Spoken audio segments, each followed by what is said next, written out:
Mereka bilang apinya sudah padam puluhan tahun lalu. Tapi kenapa bau daging terbakar itu masih menyengat tajam setiap malam Jumat di lorong ini? Malam ini, udara terasa jauh lebih berat dari biasanya. Bangunan yang kini berdiri sunyi ini menyimpan luka sejarah yang menolak untuk terkubur. Bagi Arman, setiap langkah di koridor sepi ini bukanlah sekadar patroli, melainkan sebuah perjalanan menembus waktu, di mana masa lalu mulai merangkak keluar dari balik bayangan. Lampu neon di atas kepalanya berkedip tak beraturan, seolah menolak menerangi kegelapan yang kian pekat. Dalam keheningan malam yang membekukan tulang, sayup-sayup mulai terdengar suara gemuruh yang janggal. Bukan suara lalu lintas kota, melainkan rintihan tertahan, jeritan minta tolong, dan derap langkah kaki ratusan orang yang berlarian panik. Suara-suara itu tidak datang dari luar, melainkan bergema dari balik dinding beton, merayap masuk ke dalam telinga, memaksanya mendengarkan tragedi yang belum usai. Tiba-tiba, suhu ruangan melonjak dengan sangat drastis. Udara yang tadinya dingin berubah menjadi pengap dan mencekik tenggorokan. Asap hitam pekat mulai merembes keluar dari celah-celah lantai, merayap perlahan dan menyelimuti lorong. Arman dapat merasakan matanya perih. Tenggorokannya tercekat oleh aroma material hangus bercampur dengan bau anyir darah yang membuat perut mual. Ini bukan lagi sekadar ingatan kosong. Ini adalah teror gaib yang menuntut untuk dihidupkan kembali, menarik jiwa yang tersisa ke neraka tahun 97. Di ujung koridor, bayangan-bayangan memanjang terbentuk dengan mengerikan di atas dinding. Bukan bayangan benda mati, melainkan siluet manusia-manusia malang yang sedang meronta, memukul-mukul ruang hampa, mencoba melarikan diri dari kobaran api yang tak terlihat oleh mata biasa. Arman mundur perlahan, keringat dingin membasahi seragam tuanya. Batas antara realitas malam ini dan halusinasi telah hancur sepenuhnya. Sejarah kelam itu tidak pernah pergi.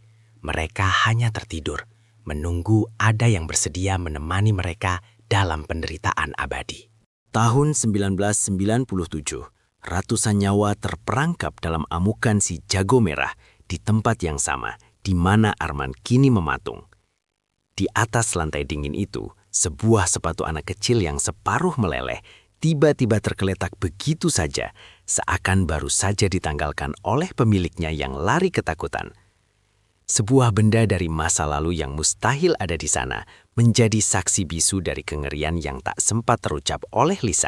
Lorong itu kini sepenuhnya berubah bentuk. Dinding-dinding beton tampak seolah meleleh, memancarkan cahaya jingga kemerahan yang amat mengerikan. Hawa panas seakan membakar kulit Ari secara nyata. Di tengah kepulan asap tebal, sebuah sosok hitam hangus merangkak perlahan mendekati Arman. Tangannya yang melepuh terulur seolah meminta pertolongan, atau mungkin mengajak Arman untuk ikut merasakan penderitaan yang tak berujung di dimensi yang berbeda. Jeritan ratusan jiwa kini meledak memekakkan telinga, mengoyak akal sehatnya. Dalam satu kedipan mata, semuanya lenyap tanpa bekas. Asap menghilang, hawa panas berganti menjadi embusan angin malam yang menusuk tulang, dan lampu neon kembali menyala terang benderang. Lorong itu kembali kosong dan sunyi senyap, seolah tak terjadi apa-apa. Namun, Arman sudah jatuh tersungkur di lantai dingin, tubuhnya bergetar sangat hebat. Tidak ada kobaran api, tidak ada tumpukan korban.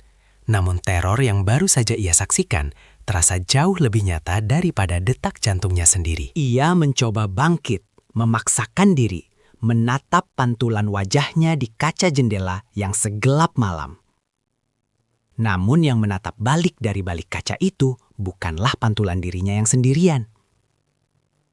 Di belakang bayangan tubuhnya, puluhan wajah pucat dengan kulit terkelupas dan mata berongga ikut menatap tajam ke arahnya dari kedalaman cermin.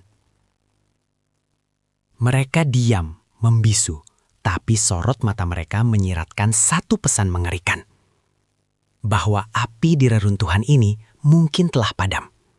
Namun jeritan mereka akan terus hidup menyala selamanya.